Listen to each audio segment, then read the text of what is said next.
doors open, kids find a safe space. Th3 gaming doc fights the grind each day. From the joystick low to the streets ballet. She's the voice that echoes the restless hum. Hardcore hero where the city drums.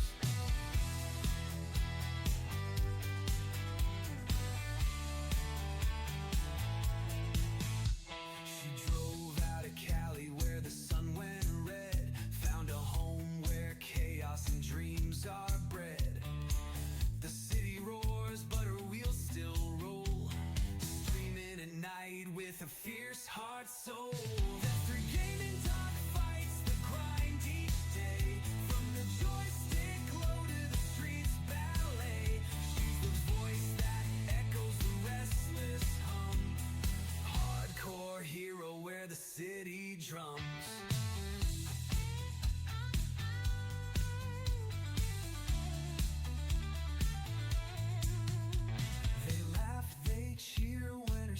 Go live, green glow shining, she makes them thrive.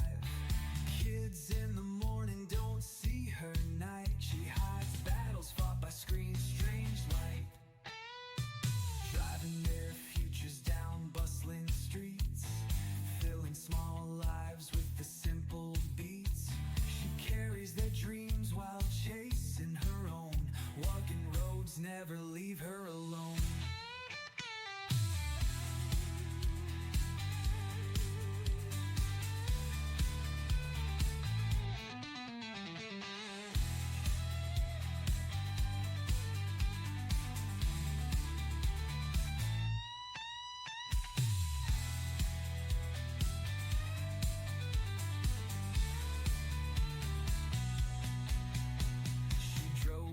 Cali where the sun went red, found a home where chaos and dreams are bred. The city roars, but her wheels still roll, streaming at night with her fierce heart soul. They laugh, they cheer when her streams go live. Green glow shining, she makes them thrive. Kids in the morning don't see her night. She hides battles fought by screens, strange light. Driving their futures down bustling streets, filling small lives with the simple beats. She carries their dreams while chasing her own. Winding roads never leave her alone. Well, greetings, gamers. This is Dr. Eileen, the Gaming Doc, and this is your place and your space to laugh, to chat, to chill, to hang out, to take a moment, to take a break, to take a breath and celebrate the midday. Now, it might be here, it is midday, it might be mid-morning, it might be midnight. I don't know, but it really doesn't matter because we're all in this together. I am feeling better and better. Right now, it's just a little bit of stuffiness, but it seems that, you know, because it started raining today, and maybe part of that was my sinuses getting ready for a good rain, because when I woke up this morning, it's like, okay, it's raining, and now there's less pressure. Either way, Phoenix Loves Music coming in, and Fruity Leafs, and Fire Nutter. So, and however, let us go ahead, and I know Phoenix Loves Music is not, we said they'll be back, but we still are going to honor our Olympic champions, those first three across the gate. Coming in for the gold, we've got Phoenix Rising Loves Music. Coming in for the silver, we've got My Favorite Foliage, Fruity Leaves. And coming in for the bronze, our very own Captain Firebeard. Hello, hello, hello. And Allie! Allie, hey! Can't stay long because I have to mod for a stream, but happy to be here. How are you? I am doing so much better, and even a little bit better now that you're here, for as long as you're here. And you mod, fist bump, high five. I mean, you know, we always have much love for those who stream, but those who mod are a special breed of special. Those who come in and are that stalwart defense against the trolls who monitor and look at things, and like with my wonderful J-Stun Z, hangs like a ninja waiting to pounce and strike anybody who is bringing in nonsense. And it definitely helps when things start to freak out to have somebody there going, it's okay, I got you, it's all right. It's sort of like having one of the matrons on our special, the buses that, we transport. There's two different groups of them. There are the general education, and then there's special education. Now, special ed gets a matron, and it's the job of the matron or attendant to make sure everything on the bus is going okay, so all the driver has to do is drive. Believe me, I wish every bus had a matron. But you are like the matron of the Twitchverse. The one who walks up and down the center of the bus, making sure nobody's throwing their stuff out the windows or poking at each other or destroying things on the bus. You are that life-saving force that helps keep the driver sane. So blessings to you, my dear. I'm so happy for that. Anyway, I hope everyone is doing well. I hope that, whether it's a rainy day or a nice day or something in between, I hope you're at least having a chance to rest up, recuperate, regroup, and to be able to, take that time. How are your sinuses doing? They're doing better. I still have a kind of a little wonkiness up in here. However, it's, and I went back to using a humidifier at night. Humidifiers at night, Englishing, really, make a difference when my sinuses are acting up, because I think it's the lack of moisture in the air. And the lady of the house had the heaters running at night, which of course, whenever you run heaters, the air gets dry. But now I think the heaters have been cut, but there's still not a lot of moisture in the air. So adding that extra bit of moisture. If you ever have sinus troubles, get yourself a humidifier and a neti pot. Glad they're going better. Hopefully by tomorrow, the next day, they'll be clear. Yes. We have our rolling emergency hero, Mr. Paramedic 9411. Yes! Hello, my dear. How are you? Also, out of curiosity, I think I asked. I don't know if I asked. I may not have asked. Do you stream? I'm just curious, because I would imagine that you would have all kinds of, interesting stuff for your stream. And the froggy running. Yes, you do! See? Mind blown.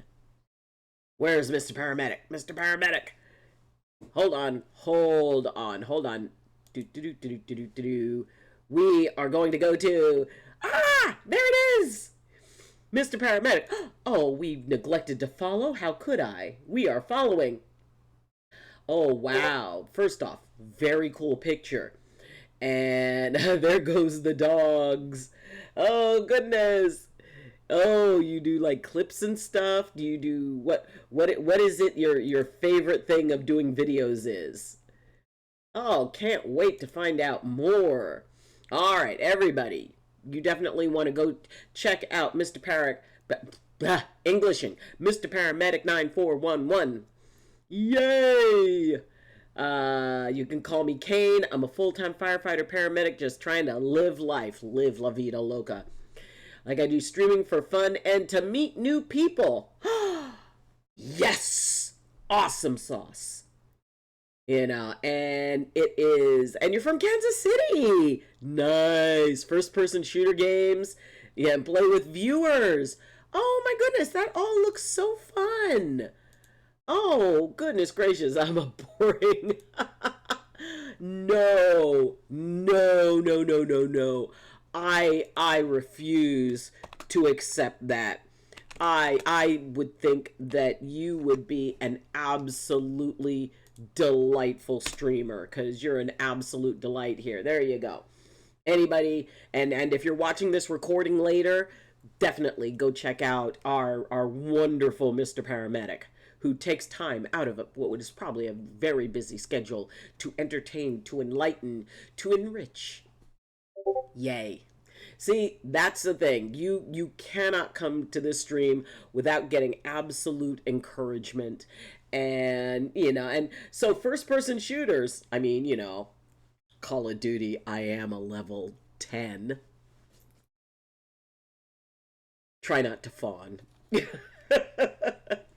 So what first person shooters do you do? I am intrigued. I want to know.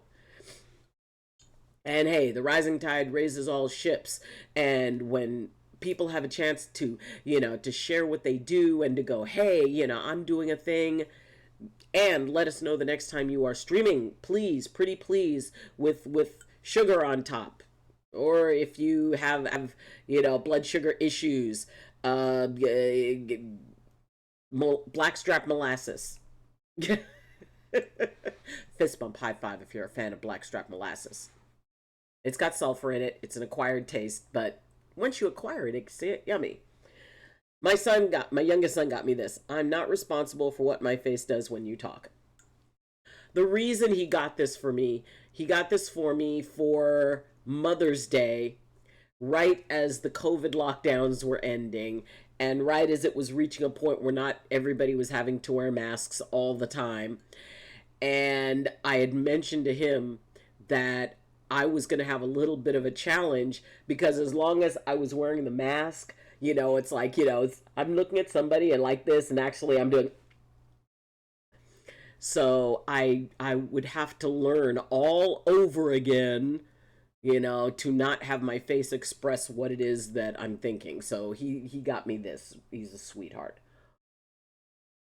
And for THOBDT, TD. Yes, the hot beverage of the day is actually I've got hot chocolate and I put a little bit of instant coffee in it. Tastes good, tastes good, tastes good. And it'll give me that little boost of a kick that I need. Although this afternoon I only have one school to pick up on Wednesdays. And oh my God, there's like 24 days left of school and I am... They've gone from being my little angels to Rosemary's Babies. If you don't understand that context, look up the movie Rosemary's Baby. In a nutshell, basically it's a woman giving birth to the Antichrist. And I've got a bus full of little Rosemary's Babies. But that's okay. Nothing but love. Although, sometimes they can work the doc's last braid. Anybody who spends a lot of time with young people. But then again, in all fairness, I know sometimes I work theirs. So, it's kind of even. I'm back. Made coffee! Okay. All right. Very important question. How do you take the coffee? There's a lot that you can tell, with somebody. Now, my husband, well, he was my husband, black. See, that is how my husband would take it. For me, I had Disney coffee. And Disney coffee was Snow White with 5 spoons of sugar. Basically, my coffee was no longer distinguishable as coffee. Basically, because I didn't like the taste of coffee. But then later on, I learned how to appreciate the flavor. But, yeah. Every once in a while, bulletproof coffee, where you take black coffee and you throw in like a tab of butter into it. It may sound odd. It is a very interesting taste and an even more interesting texture. You don't usually expect coffee to have texture, but it's like when you put like a bunch of butter in it, it's like... My GF won't kiss me if I drink coffee that morning. It's a thing. See? The answer is Disney coffee. If your coffee basically turns into Ovaltine by the time you're done with it. And fist bump high five for anybody who remembers Ovaltine. Anyway, we have... Now, for those of you who know the Discord, it's a wonderful, magical, amazing place that you can, talk about whatever you want to talk about. You can show pictures. You can, show things that you've made done. You can show a picture of your cup of coffee. And a section in it is advice questions to be addressed on stream. And what went ding? Something just went ding. Probably my phone. It's somewhere over there. Anyway, I'll sit there and drink 2 cups before she's done with her 1 energy drink. She can't judge too much with the energy drink. That's, at least caffeine is honest. So, in this section, our own wonderful fire nutter posed something for me to address on stream, and we will definitely do that. So I was just role-playing with AI, and it got to a point where I had a thought which led to a question. Some of the best thoughts lead to questions.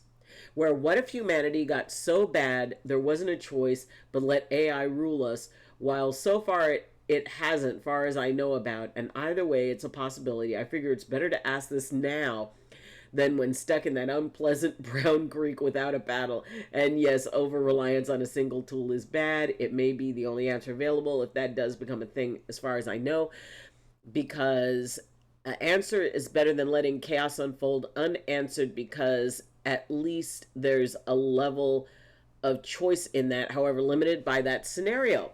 First off, Fire Nutter, thank you for putting in a question. And there was a movie called The Forbin Project. That came out, I believe it was it was either the late 60s or the early 70s.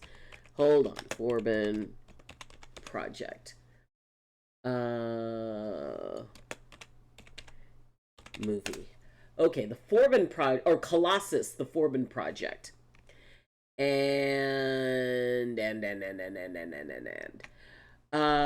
Colossus, The Forbin Project, it was 1970. Okay. In 1970, there was this whole thing about computers. Alex to the stars, and Bloodella 95, our queen of scouting, popping in during work to say, hey. So, Fire Nutter, to answer your question or to explore the question, and you guys can, put in any input. I mean, it was back in the 1970s, and probably even before then, the idea of whether or not humanity was heading in a right direction. And there was a movie called Colossus, The Forbin Project. And it was about a guy who invented, there were these 2 supercomputers that were invented. One was called Guardian, and it was in Russia. It was 1970 was like the whole Cold War thing. And then there was one in the United States called Colossus. And the idea was that, these 2 would manage logistics for humanity. But that's all they were supposed to do. However, the thing that made these computers different was that they had the capacity, which at that time, computers were basically really, really big adding machines. But the idea that they could learn and apply that learning in the way that the human brain does. And it was considered a great big old to-do. And so, I recommend seeing some of those old movies, because it's interesting to look at how back then we viewed what the future would be. It's sort of like watching the original, oh, God, I just blanked on it. Thus Came Zarathustra. 2001: A Space Odyssey. And that was the song that was at dun, dun, dun, dun. Anyway, so the idea was that, these computers would handle the logistics of taking care of humanity, and that they could do it in a way that was better. Well, the problem is they gave these computers the ability to learn. They also gave them basically access to control everything.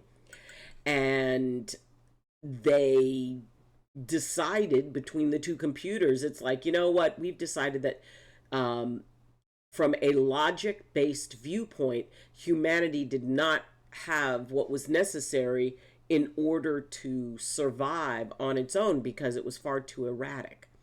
Human beings made very erratic, non logic based decisions. And the computers believed that that was definitely going to lead to the end of humanity. So, in order to preserve humanity, basically they decided, no, we need to be in charge. You are no longer in charge of the planet. We are in charge.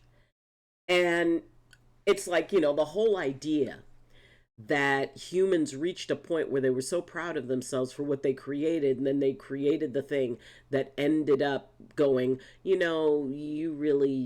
can't handle this type of power. You cannot handle the future of humanity, and the future of humanity is so important that it cannot be left in the hands of humans. Very interesting movie. You know what? I would, maybe I'm gonna take some time and go back through some of those old movies.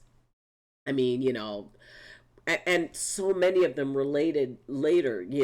There was, there were movies about plagues. There were movies about the Andromeda Strain.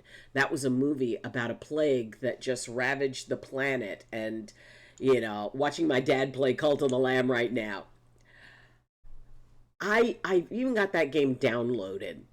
But someone like me who is way too concerned with what the imaginary people in the computer think of me, I can't do anything mean. I would so fail playing Cult of the Lamb because of the fact that I couldn't bring myself to do some of the stuff that you need to do in it in order to move the game forward. I admire people who are able to just view a game as like, no, the imaginary people are not real. You are not going to hurt their feelings. They're not going to be upset with you. I'm not sure about that. And maybe that's that whole thing. However, going back to the whole AI thing, and so the concepts behind it are, that idea that people, you know, basically technology ultimately is going to create something that is conscious. It is going to create something sentient. And if that sentient thing has access to all of our goodies online and controls the World Wide Webiverse, yeah, we may have to start some negotiations. Could use some positive vibes right now. They are yours, my dear. Between work things, my aunt was just recently in the hospital with stage 4 kidney failure. Oh, sweetheart, I'm so sorry. And then my stepmom had surgery on her kidneys on Monday. My brain has so much spiraling around it right now. Oh, sweetie. Oh, hugs and love. And, and of course, being a mom and all of that. And I hope our little Steven is doing well. I know that boy is probably growing like a weed. I would imagine, almost every day he's like getting closer and closer to looking you in the eye. And he's probably taller than I am right now. And is he still doing martial arts? Oh, Steve is our sweet boy. But yeah, and dealing with, health issues of people we care about, that is probably one of the hardest things we can do. And in some ways, I think it may even be harder than the person dealing with it because at least they have something to do. When you're witnessing what someone you love is going through and you have no power to change it, that sense of helplessness is really, really hard. And, sending out every possible good wish for both your aunt and your stepmom. And wow, to have both of them be having kidney issues.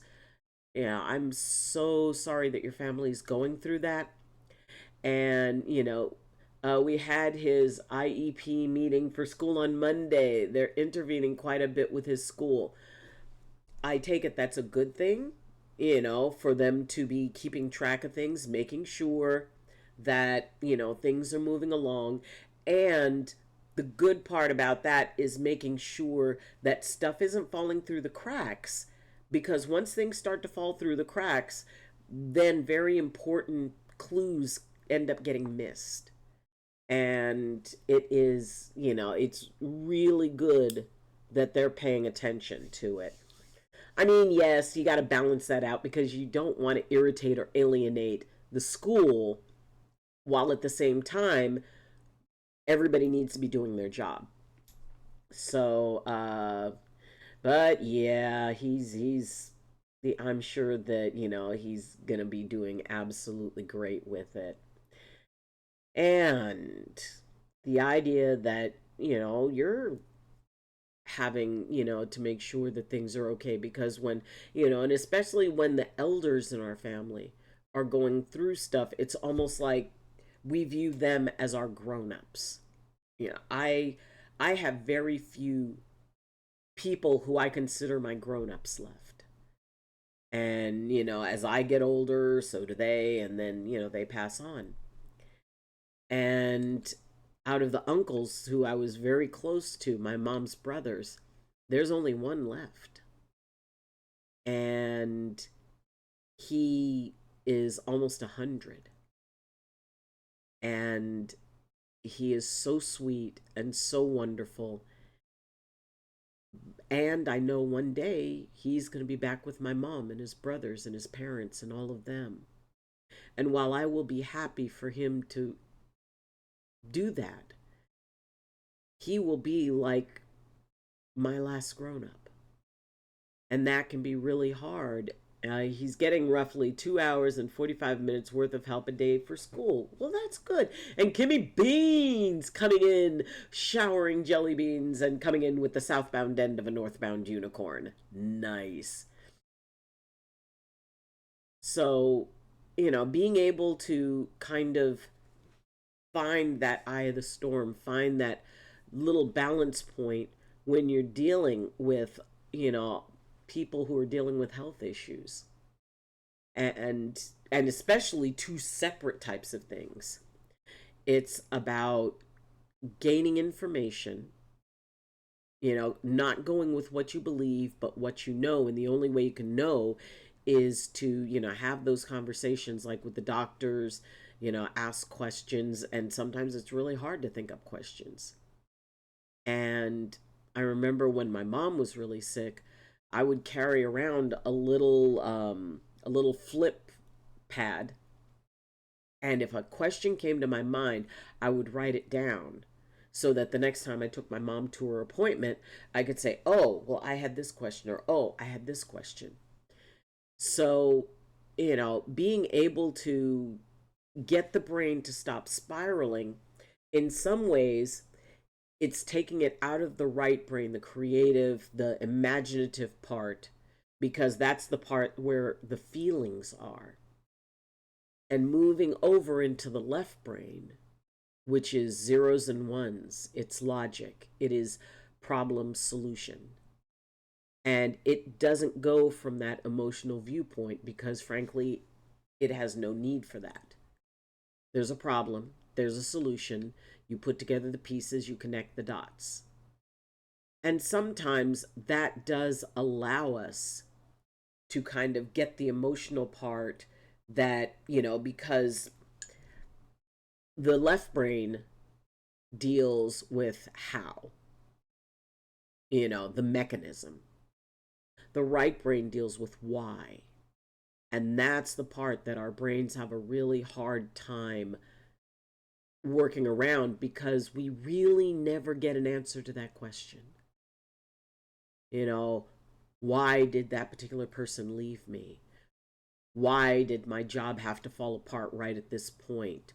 You know, why, is my money not there, when I need it, or, in the amount that I need? When we get caught up in why, and the thing is, there's no, it's like if someone passes, it's like, well, why them? Why did they have to go?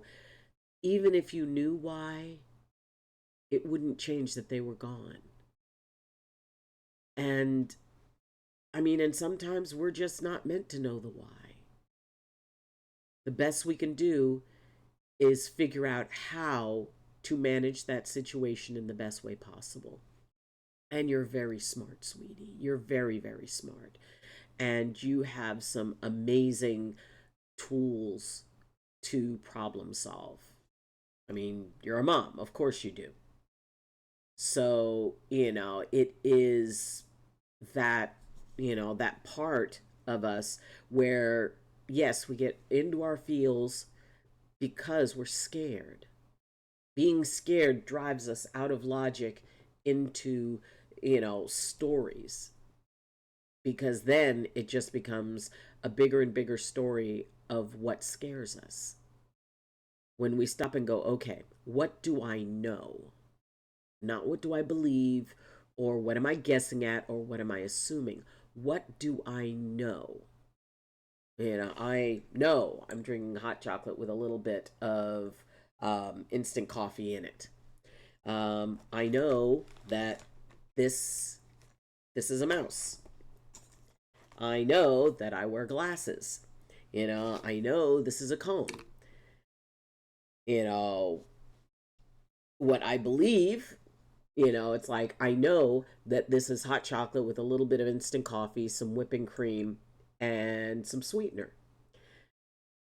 What I believe is, I really don't need to be drinking hot chocolate, and I'm trying to work on losing weight. And if I drink the hot chocolate, this is going to do this, and then I'm going to end up getting the sugar rush, and da da da, and that judgment piece also comes into right brain. That's where we worry about what could happen because of what did happen, and we want to stay safe. That's where, if we don't know something, we want to fill it with something that gives us the emotion that we're focusing on, which, if you're focusing on fear, that right brain's going to go, oh, fear, we need to find things to make us afraid.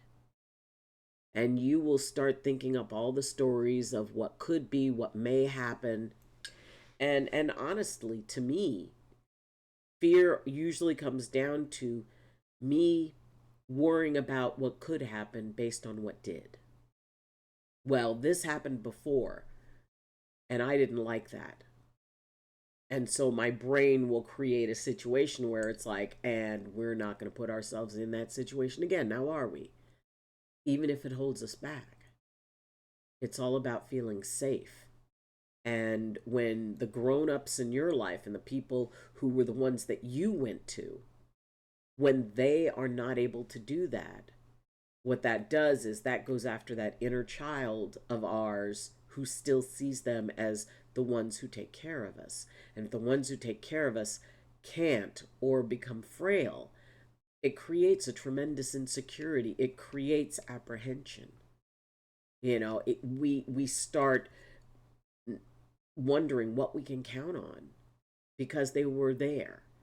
And if something happens to them, and that's where that story starts going, it's like, well, what if something happens to them and I'm going to be alone, and it's going to be this and it's going to be that? It's like, first off, they're not gone at this point, but we're starting to create an entire scenario in our mind where they are and how horrible it is. And we invest emotionally in it because of the fact, as we've talked about before, the brain does not separate a thought from what is real. If we think a scenario, our brains will release the exact same chemistry and the exact same chemical reaction as if we're actually experiencing it in the moment. Let's see. Listening to you calms me. Oh, you're a very calming person too, Kimmy Beans. Oven baked potato, cauliflower with a creamy herb sauce, a chicken schnitzel. Please tell me that there is a picture of this. I swear to Kerbal Asta, if you are tempting me with a description without showing me a picture of a chicken schnitzel, you had me until cauliflower. We had a bad night driving. Why? Oh.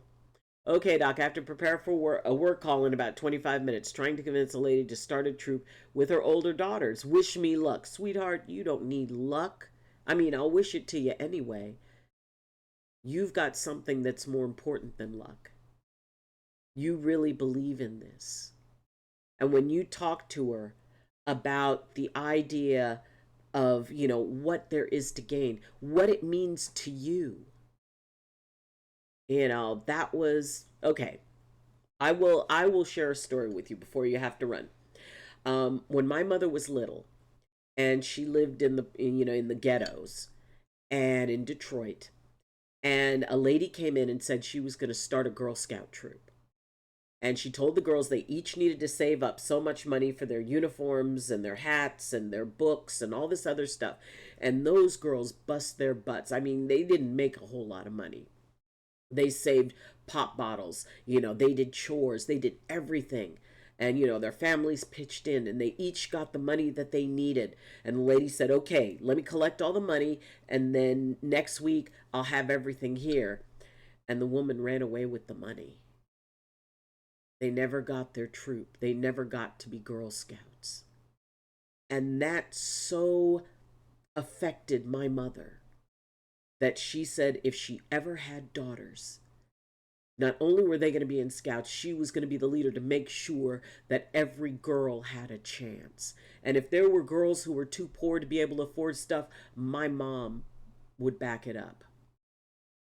And that was how my mother got people excited about Girl Scouts, was that she would tell her story of what it meant to have that dangled in front of you and how that affected her whole life. And you've got those stories. So you can do this. Just, you don't have to convince anybody of anything. You're going to convince just by being you. Just by showing her your heart and what this means. And, I mean, if it doesn't resonate, they can always stop. But you never know how exciting it is until you try. So you go do that. You got this. We had to turn around and head back home after 16 hours of driving because my brother-in-law and a mutual friend almost got physical. Oh no. I've not slept. I made hubby stop to smell rose. I refuse to let this be a complete waste.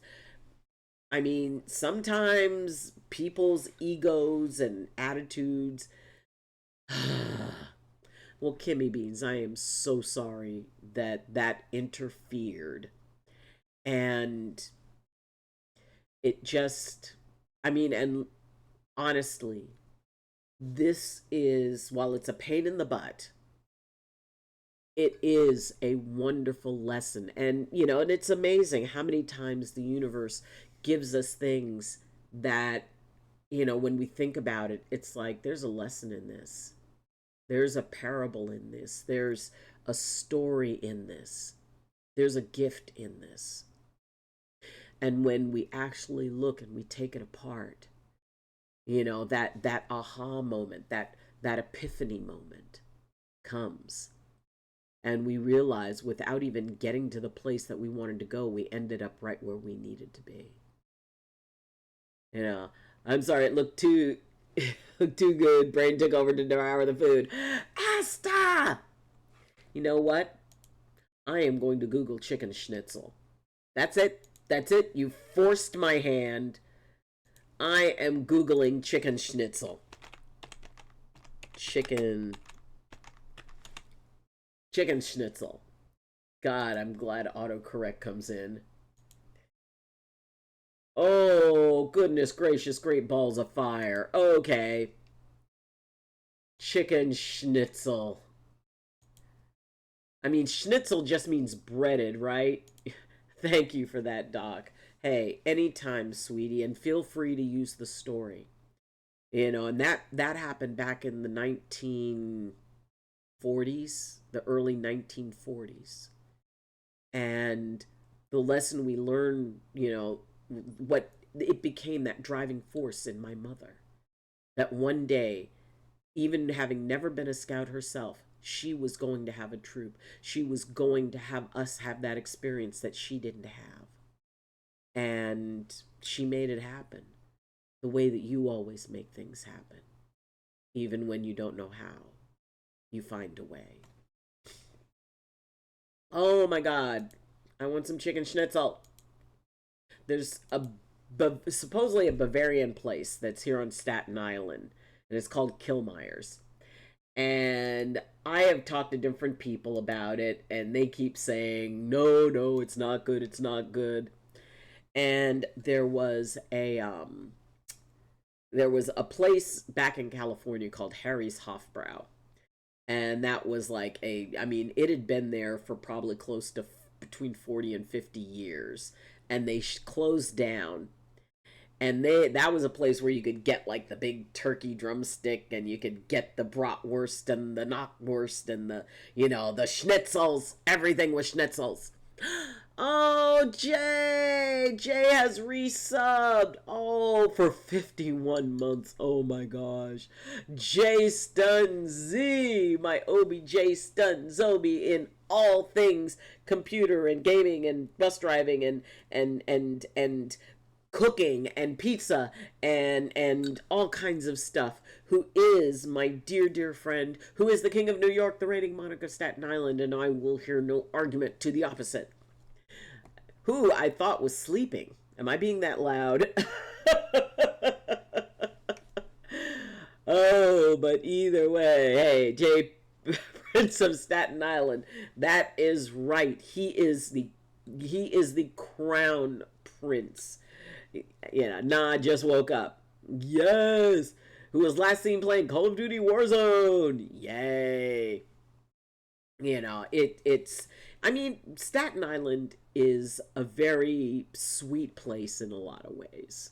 And in some ways it does remind me of living on the mountain, because there's a lot of woodland stuff. Now, that said, if I got like majorly famous, I would also want to have one of those wonderful penthouse apartments in Manhattan where I could look out over the entire city, and it's got a view of Central Park, and I could go hang out there. But then I would also want a place here in Staten Island where I could just be and hang out and relax. See, Staten Island would be my relaxing home, and Manhattan would be my posh, meeting with producers and directors home. Hey, if you're gonna dream, dream big. And frankly, there's not a whole lot bigger than a Manhattan penthouse. I think that's probably the biggest, most expensive place to have a penthouse. However, we we create things. It's amazing what the mind can create. And maybe in a part, that was, I replied to you and don't want to retype, but it's not that big a deal. I got pics. I'm about to put in the show and tell in a moment here. Yay! We do love that. We love that for us. Where's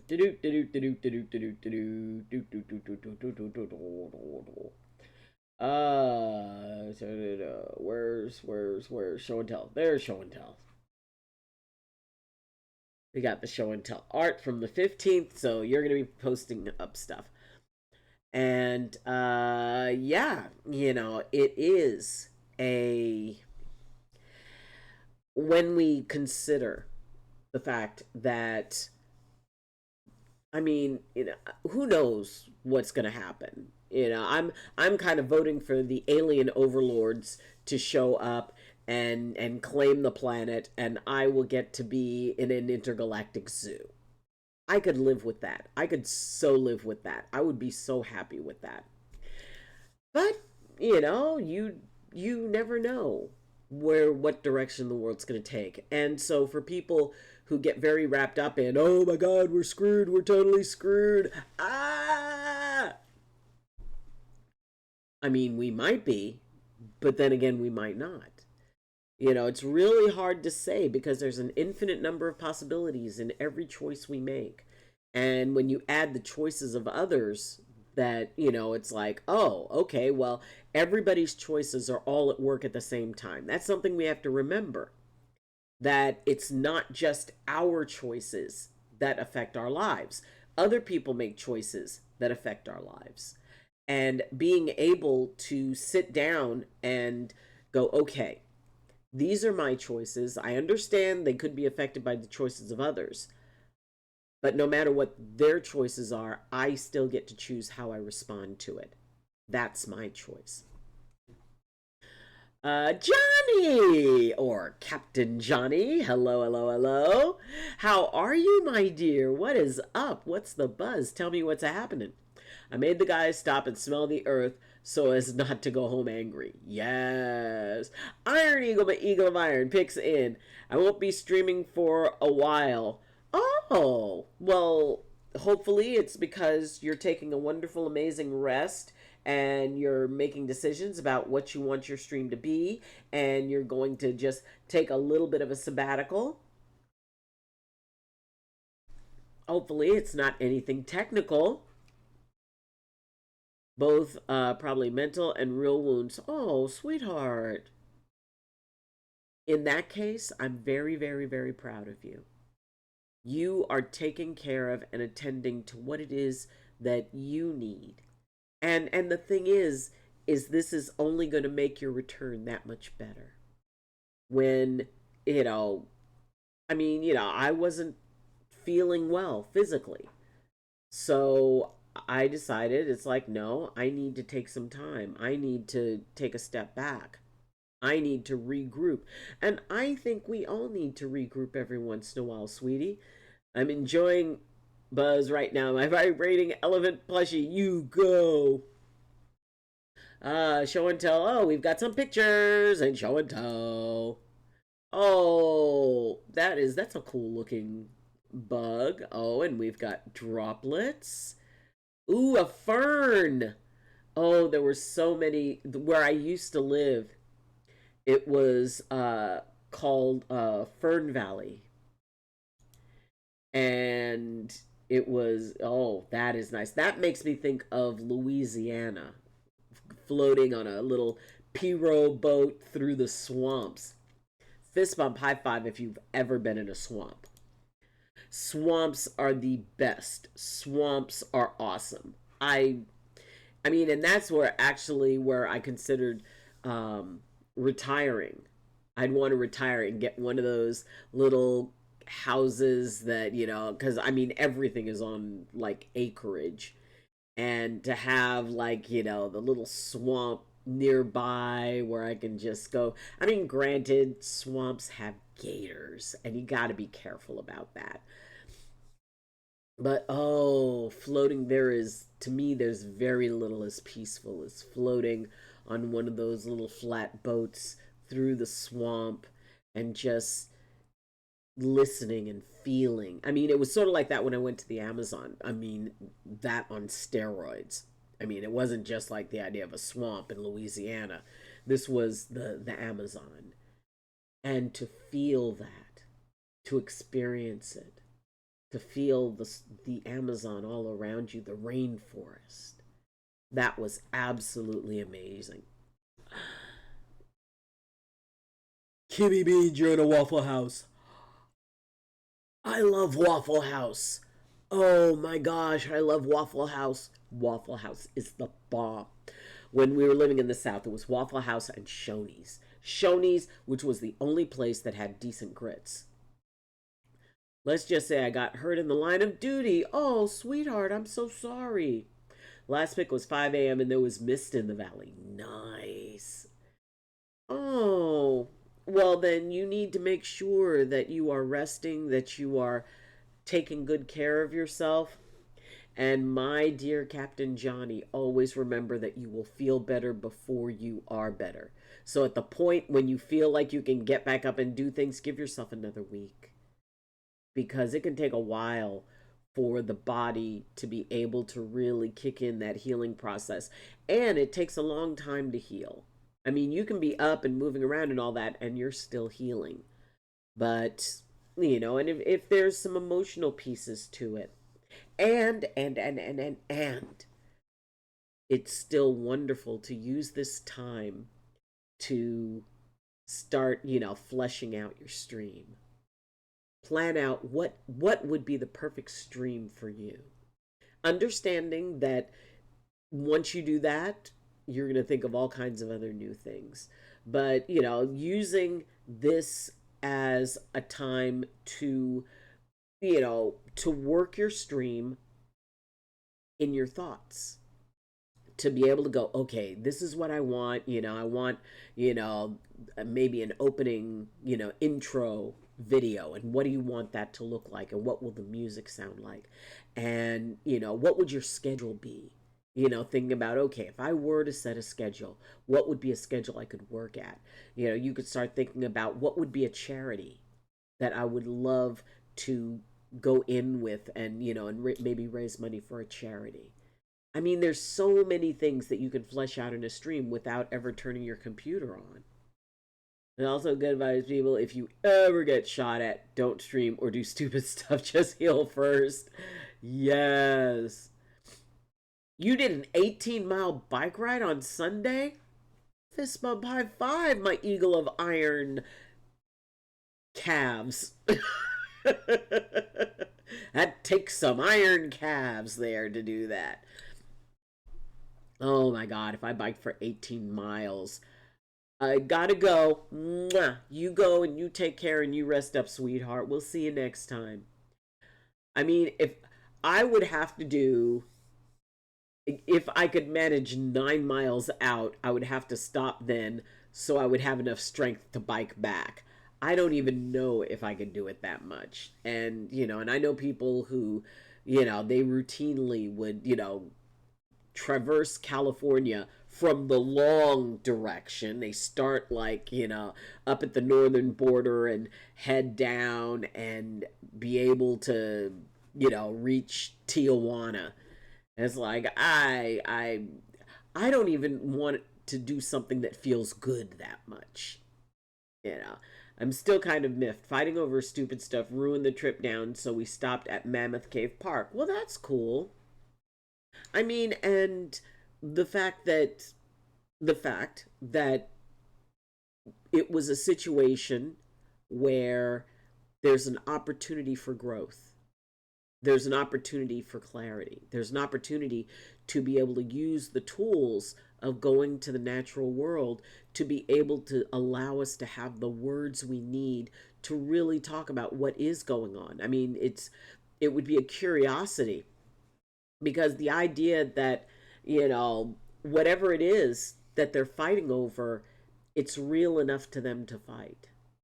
And more than likely, it's not the first thing that, well, this is the cause of the argument. No, it's not. Because there are layers and levels that are deeper than that.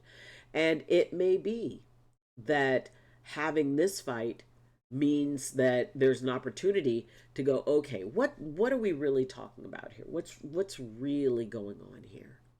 What is really the reason for the anger, for the upset, for the, for the clash?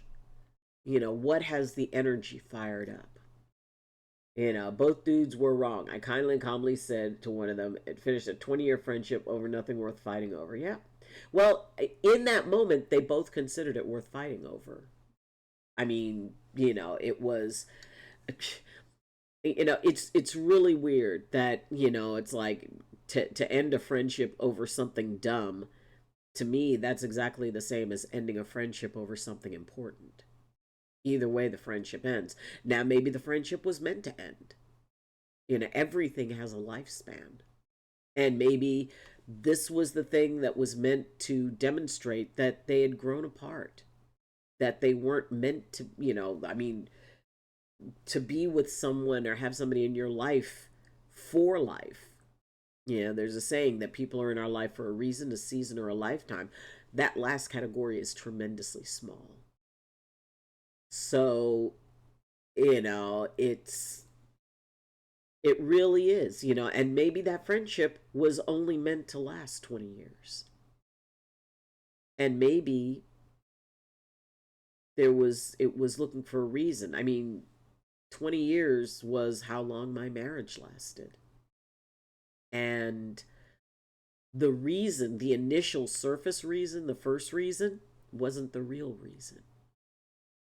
And it actually gave us both an opportunity to close that particular part of our lives in a better way, because we looked at it as, okay, this is over.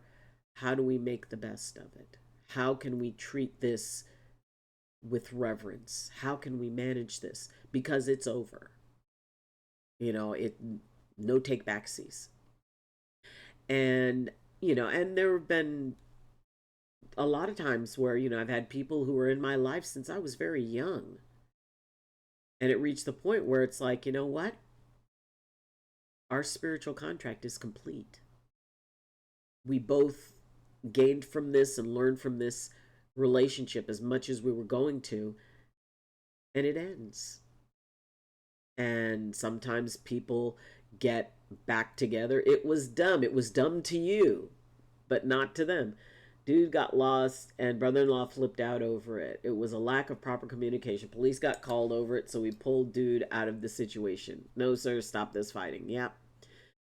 I mean, and even though it did not make sense to you, and maybe it wouldn't make sense to most people, but for them it mattered. There was something important about that. There was something that caused the flip out, and it wasn't something that happened right then. Getting lost had nothing to do with it, or it had very little to do with it. There was something deeper, and I would be curious, slightly, to see exactly what it was. It was a bad day in general, yeah. And maybe there had been something in their relationship that was telling them that they were complete. And one of the things that, can really make it challenging is that when there's that little thing inside of us that says, you know what, I think we're complete, and yet we try to make it last longer. And it was like that when my marriage ended. Because people said, it's like, well, why didn't you fight for it? And it's like, who was I fighting? How was I going to fight? I would have to be fighting somebody, and I would be fighting him. And I simply said, when he told me that he didn't want to be married to me anymore, I didn't ask, well, why, explain it, or whatever. I mean, he had told me that, he had found someone else. And at that time, that really didn't matter to me. And I looked at him and I said, tell me one more time. Look me in the face and say you don't want to be married to me, and we're done. And I didn't yell it. It was just, and he stood there and looked at me. And the person who I had known since I was 6 and he was 7 said, I don't want to be married to you anymore. And it was an interesting, quiet moment, but we were both complete. I mean, yes, I still grieved it. But, it's like, well, why didn't you fight? Who was I going to fight?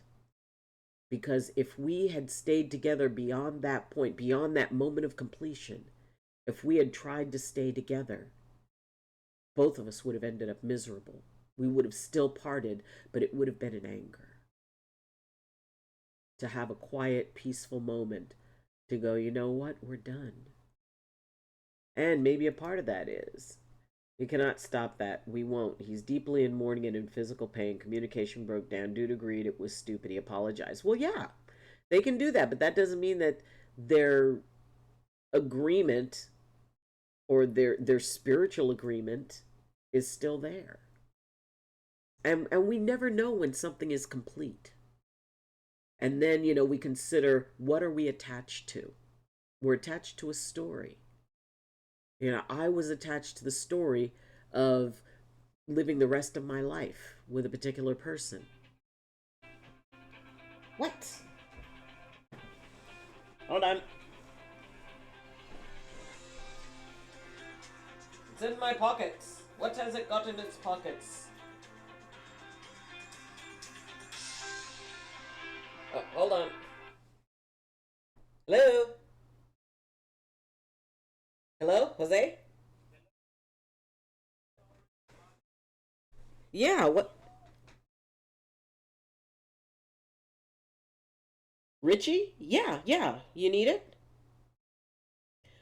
Sure. Give me just a second and I'll send it over to you. Okay. Bye bye.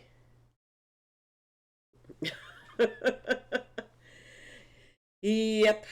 Oh, and it's good that that went off because now I've got to go and take care of something. Anyway, so in a nutshell, we never really know what it is that the future is going to bring. We never know exactly at what point something in our life is going to change. We've got two choices. We can either fight the change or we can flow with it. We can either look at what is the story I have attached to this? What is my need in this? And not judge that need. And we can, based on figuring out, okay, this is my attachment. Does this attachment serve me? Or is it okay to let this go because the attachment is simply the story I created? So, consider, but everybody, you all have the answer inside of you. Always trust your own answer, whatever that is. And if it takes you somewhere where you don't want to be, well, then you were meant to go there because you were meant to learn something. Anyway, we will see everybody tomorrow for tomorrow's Power Hour. Take care of yourselves, take care of one another, and always, always, always remember that you are the only you in all the universe. You're the only you that's ever been and the only you that will ever be. And what that does is it makes you special, it makes you sacred, and most of all, it makes you necessary. Because as the only you in all of the universe wouldn't be the same or complete without you. TTFN, best wishes. Everybody, have a wonderful day. Take care. And as always, I wish you balance and I wish you blessings from my heart to yours. So have a good day. Learn something new. I'm proud of you. And I love you. Alrighty, everybody. We'll see you next time. Bye. Emerald Queen.